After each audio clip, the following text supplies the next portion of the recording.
Program. Location unknown, 1630 hours. Vincent Manetti was one of many agents involved with the program, a classified unit within the Department of Defense established to locate and recruit special individuals who could aid in protecting the national security of the United States from all threats, foreign or domestic. With nearly 20 invisible agents under its control, the program had full discretion to pursue any target it deemed a danger to the country. Manetti was one of the many handlers assigned to oversee those invisible agents. As he sat alone in his office, Manetti received a call on the phone on his desk. He picked it up without looking away from the report in his hands. But the moment he heard the voice on the other end, the familiar tone of Marcie's driver, he abruptly dropped the report onto the desk. Surprise flickered across his face. "What do you mean she hasn't reported in?" Manetti demanded. If you're enjoying this deep dive into the shadows of the program, be sure to subscribe and follow for more chapters of Born into Darkness. "Sir," the driver replied, speaking from a payphone in Colorado Springs after concealing his car in a nearby alley. "I waited for Miss Ross at the primary extraction point. When she exceeded the time she told me she'd need to handle the job, I left. She still hasn't contacted me. I'm currently at the secondary extraction point, where she was supposed to meet me if she went over time. She was meant to call 10 minutes ago, but there's been nothing."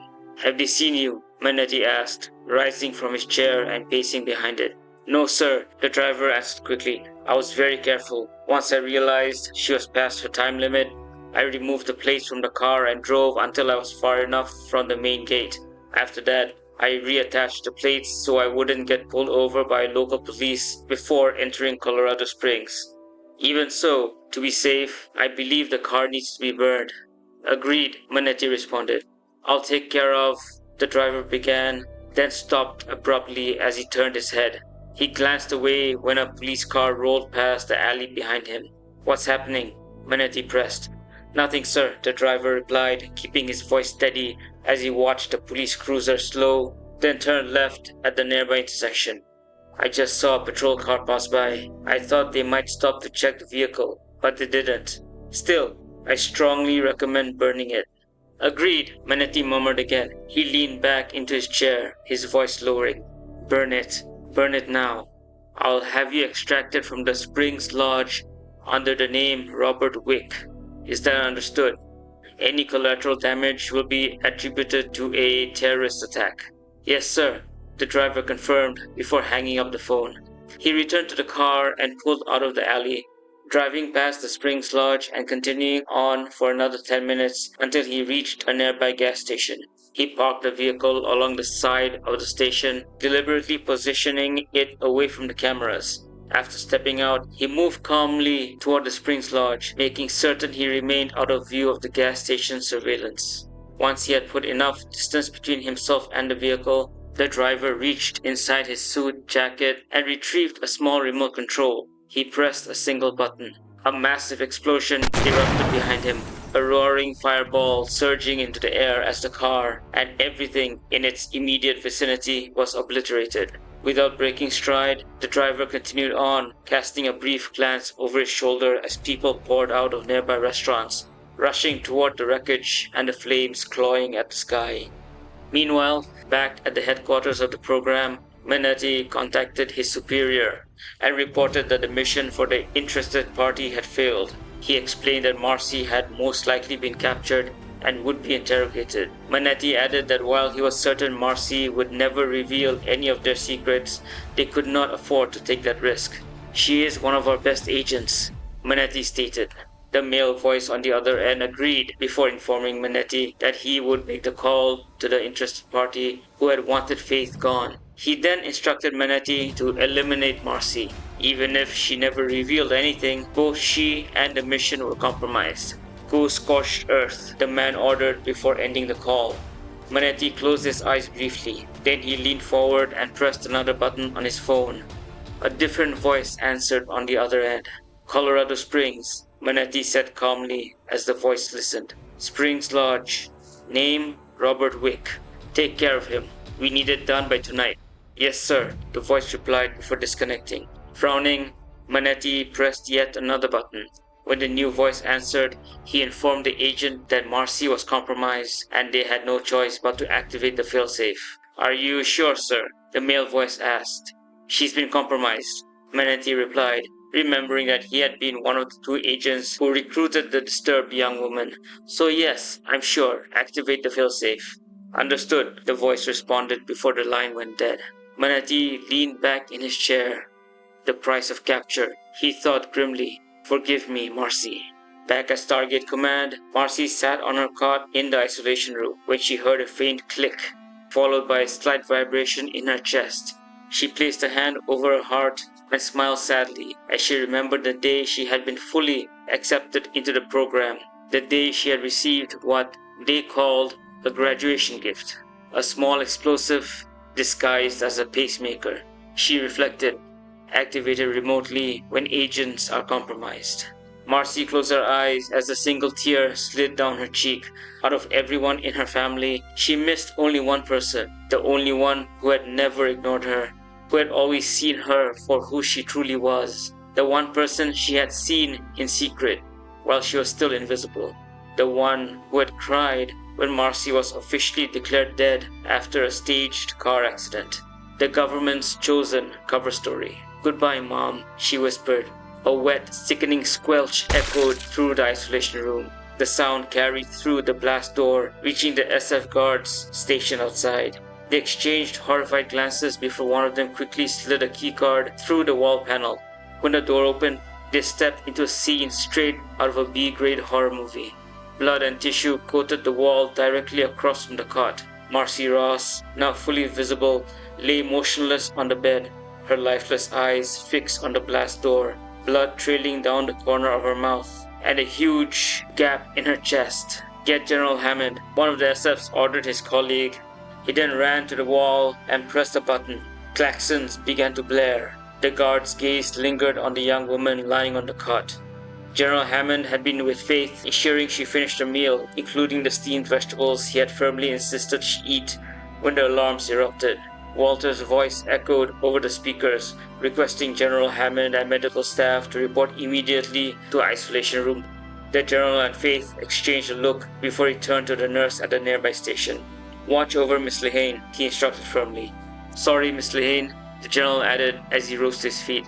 "This command runs multiple drills every day, sometimes 5 in a single day. Don't worry, this has nothing to do with you. You're safe. I have 3 guards posted outside with Dr. Fraser." "Right," Faith muttered as the General hurried out. "Drills. Yeah, sure." The nurse approached with a polite smile and wheeled away Faith's empty tray. Faith looked up and asked what was going on, but the nurse simply repeated the General's reassurance. After adjusting the bed to a 30-degree angle, she advised Faith to get some rest before returning to her duties. Faith frowned, unconvinced. At Isolation Room 2, General Hammond arrived alongside the medical staff. He froze at the doorway, his eyes widening as he took in the blood and fragments of soft tissue splattered throughout the room. His gaze finally settled on the young woman lying dead on the cot. "Dear God," the General breathed, turning to Dr. Carmichael. "What happened?" "We're still gathering evidence, sir," the doctor replied as Dr. Warner entered the room with Tilk close behind. "But based on what I can see, this is only a preliminary assessment. It appears she exploded from the inside out." "A bomb," Tilk stated evenly as he stepped beside the General. "That would be my first assumption," Dr. Carmichael agreed before returning his attention to the body. General Hammond turned to the SF station behind him. "Call in the explosive experts from SG-20 and SG-12. The guards nodded and moved quickly to carry out the order. The General looked back at Marcie's body and slowly shook his head. Disbelief etched across his face. "So, what do you think? Was the scorched earth policy too extreme, or a necessary evil for a shadow agency? Share your thoughts in the comments below." Somewhere over the Atlantic, at the same time, Travers was drinking a glass of champagne as he gazed out the window of one of the Council's private jets. His eyes drifted to the bulky satellite phone lying on the table in front of him. It was buzzing. Setting the glass down, he picked up the phone, checked the number, and allowed himself a small smile, hoping the call would bring good news. "Mr. Parkson," Travers greeted as he leaned back in his seat. his tone smooth and expectant. "I certainly do hope you have good news for me." "I do not," Parkson replied. The smile vanished from Travers' face. "Our operative is presumably captured," Parkson continued, his voice clipped. "She hasn't been able to contact us or her field handler. We've had to take certain measures to ensure the secrecy of this operation so that it cannot be traced back to us." "I want someone else sent," Travers insisted as he leaned forward in his seat, his fingers tightening around the phone. "This woman is extremely dangerous. Perhaps you do not understand the threat Miss Lehane presents." "Mr. Travers," Parkson responded evenly, "let me repeat myself. The base would certainly have increased its security against further incursions. Thermal cameras at every entrance, tracking tags on every employee, anything to distinguish those who work at deep space telemetry from those who do not.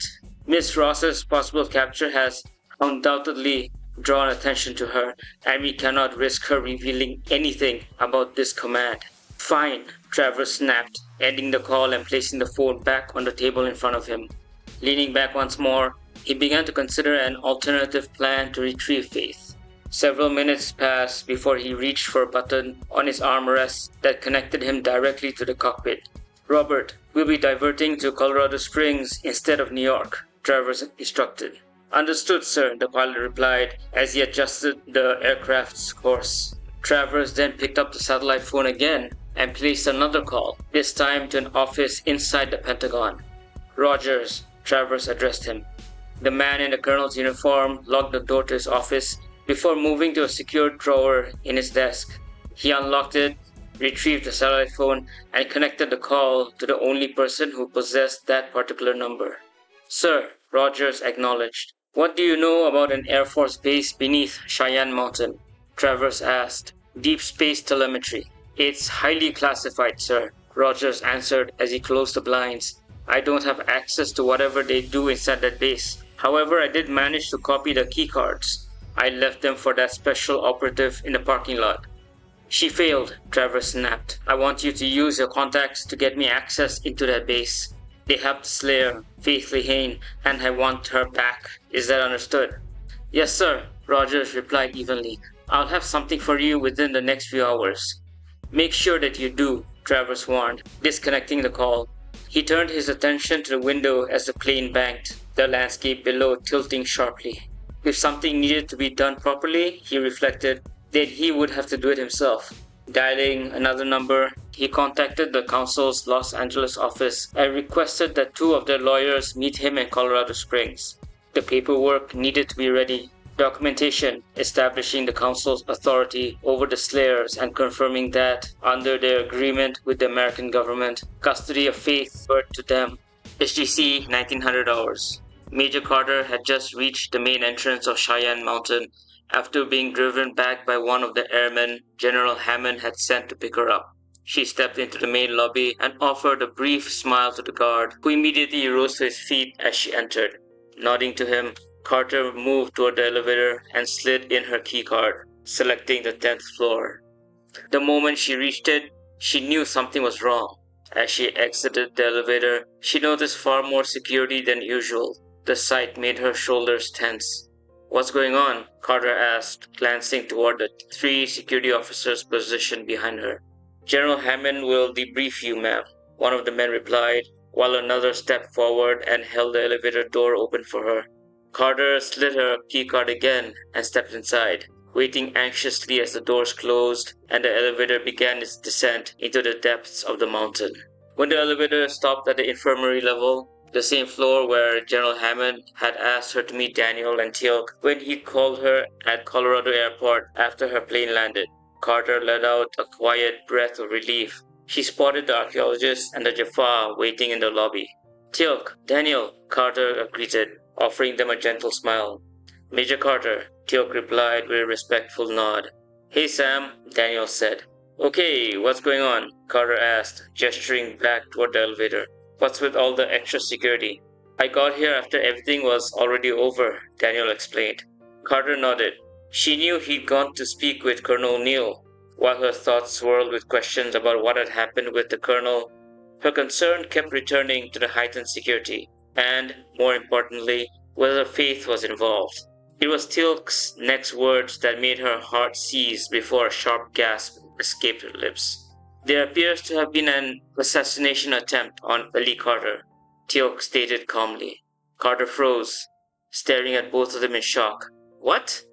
Your daughter was injured, Teal'c continued, as was Dr. Fraser.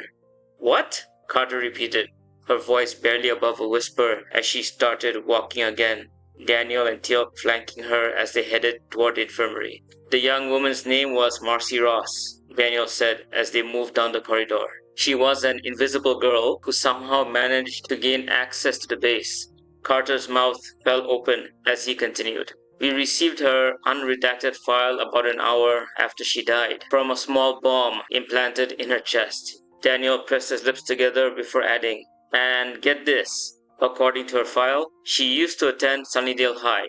Sunnydale? Carter asked, stopping short and staring at him in disbelief. Are you sure? Yeah, Daniel confirmed as they resumed walking. But according to the report, she supposedly died in a car accident. There's nothing after that. The bomb technicians believe the explosive device was activated remotely, Teal'c added. It was housed in what is referred to on Earth as a pacemaker. Damn, Carter murmured. How are Ellie and Janet? They're both alright, Daniel assured her. They were almost at the infirmary doors when Carter suddenly slowed and took a few steps back. Sam? Daniel asked, concerned. On the plane on the way here, Carter began quietly. I kept thinking about what I would say to her. I mean, I've always thought about it, what I would say if I ever saw her again. You know, like those imaginary conversations you have with yourself, or a celebrity, or... She swallowed. Well, in my case, a dead daughter. What do I say?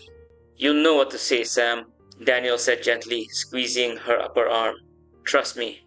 Carter nodded, and Teal'c rested a steadying hand on her shoulder. If only Colonel O'Neill were here, she thought. They covered the remaining distance to the infirmary doors. As Carter reached for the handle, she heard a familiar voice from inside.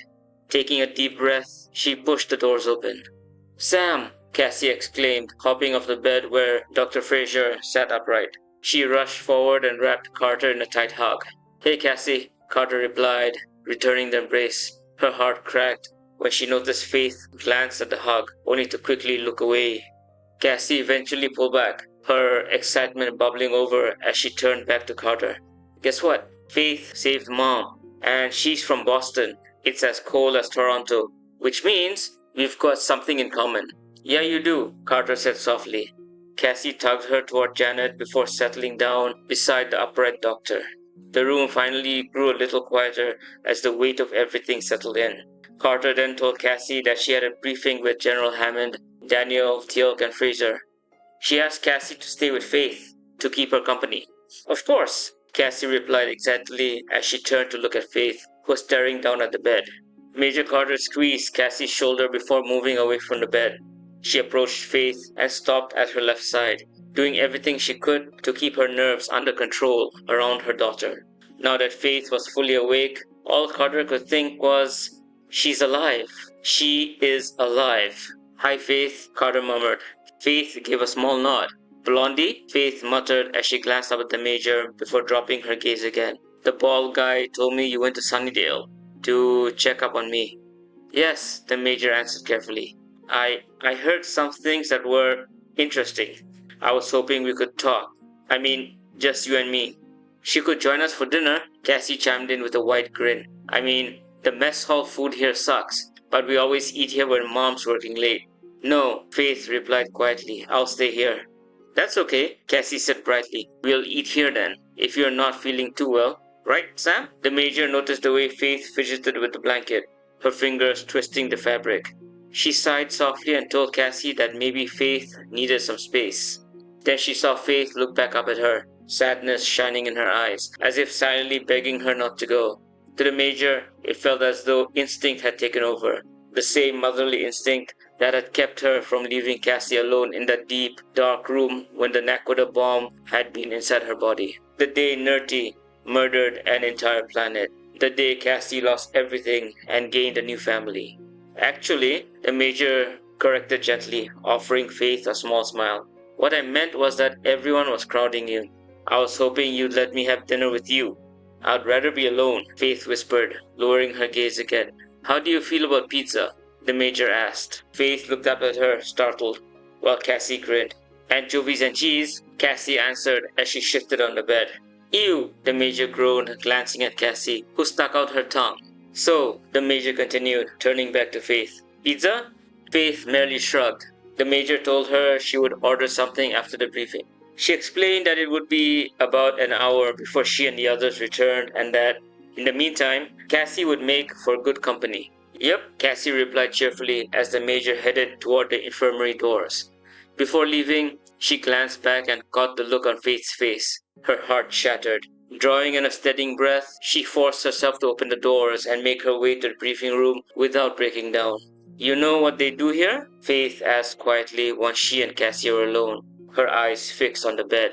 Kinda, Cassie answered, recalling the cover story Dr. Fraser and the others had given her. Deep space radar telemetry. Oh, Faith murmured, glancing at Cassie. So they're all scientists. Well, Cassie said, nodding. Yeah, but Sam's the smartest of them all. Jack says her brain is the world's greatest resource. Oh, Faith replied softly, her gaze drifting to the door the Major had disappeared through. Springs Lodge, room number 234, 1945 hours. The driver, under the alias of Robert Wick, paced nervously around the room, occasionally glancing out the window as he waited his extraction from Colorado Springs. Looking out the window once more, he snapped his attention toward the door at the sound of the keycard scanner beeping. He approached the entrance with trepidation, but recoiled when the door swung open and shut. To his confusion, no one had entered the room. You're my extraction? Wick asked into thin air. Yes, a voice replied from his left. Wick pivoted toward the sound. Let's go then, he managed to say, just before a fist slammed into the side of his face. He hit the ground with a heavy thud. As he struggled to rise, a hidden attacker kicked him back down, leaving him sprawled on his back and staring at the ceiling. A heavy weight stamped down on his chest and head before another kick rolled him onto his stomach. No, please, Wick wheezed, blood dripping from his nose. He felt someone straddle his back and wrench his upper body upward. This was supposed to be an extraction. No, the gritty voice growled as an arm wrapped around his neck while a hand gripped the side of his head. Scorched earth. I didn't do anything, Wick stammered. Ross was captured. Not me. Before Wick could finish, a sickening crack echoed through the room. His body slumped onto the carpet, his head twisted at an unnatural angle. A phone then materialized out of nowhere, seemingly floating in the air. It's done, the voice in the room reported. The manager has already been given the gift for his silence. Send in a cleanup crew. Good, the voice on the other line confirmed before the call disconnected. The hovering phone vanished into the stillness of the Springs Lodge room. A few seconds later, the door clicked open and then shut of its own accord. To be continued. Thanks for reading. If you enjoyed this chapter, please share it with other fans and don't forget to subscribe so you never miss an update.